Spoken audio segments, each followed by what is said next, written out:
Welcome. In this training, we'll be going into a bit of a more specific topic, the Monitoring tab. Let's go into the Monitoring tab to the far left of the top bar.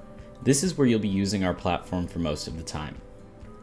At the top of this work area, you'll see a horizontal row of icons. The two list icons allow you to add units to the work list. You can either click the Add All Available icon here or Add to the List icon here. If you choose Add to the List option, a small window will appear. You can either double-click a specific unit or select the units you want by pressing Ctrl on your keyboard and highlighting multiple units at a time. After selecting what you want, you can add them to your current list or let the new units replace the old ones. Now that we have our units on the work list, let's organize them by groups by selecting the Group View button here. That looks a lot better. We can now see all the units split into groups. Each row in my work list represents a group, and if I expand it by clicking the plus box here, you'll see the indented rows representing individual units. Let's switch back to the unit view for the sake of the tutorial. On the left of each row, we can now see a checkbox. This is the unit's visibility and allows you to take the unit on and off the map without affecting its position on the work list. You can see the button in line with each of the unit to change their visibility individually, or use the button at the top to change them all at once. To the right of the checkbox, you can see a small icon that depicts a vehicle, and this is the unit icon for the unit on the map.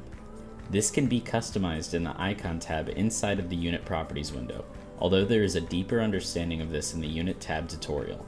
You can click on this unit icon to read more of the information that the unit is getting. On the work list, you can also see every unit's name. By clicking once on a unit's name, you can autofocus on a specific unit. If you double click, you can pull a mini map that only shows this unit's position. To the right of the checkbox, there is an alphabetical sorting icon. They can either be placed ascending or descending, depending on if the direction of the arrow is up or down. On the top right side of the work list, you can see another grouping of icons that line up with the unit-specific icons below. I'll explain some of the more common ones in this tutorial. The crosshair icon is the Watch Units on Map functionality.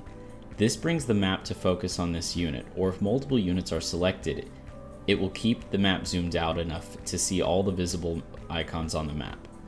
For example, I want to watch these units A and B all the time. I check this crosshair icon for them. Then let me try to zoom on the map on only unit B. As you can see, the map will not allow me to do it since the purpose of Watch Unit on the Map button is to keep both units A and B visible within the edges of the map. To the right of that icon, there's an icon with a circle around an arrow here that represents the motion state of the vehicle. As you can see in the key, there are several different motion states varying by color and shape. You can also click on the top icon to sort the vehicles by their motion state. To the right of this icon, we can see a satellite representing data accuracy. Similar to the motion state, it has a different meaning for varying colorations. You can see that key here. The last icon that should be explained in the basic tutorial is the Remove from List icon, represented by a large X. On most other tabs, a red X means deletion of data, but on this tab, a red X only removes the units from the work list.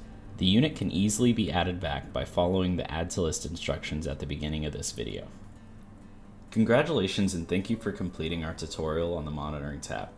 I hope by now you feel a little more at ease when operating through our platform. To further extend your knowledge of our platform, please check out our other video tutorials. I'll see you next time.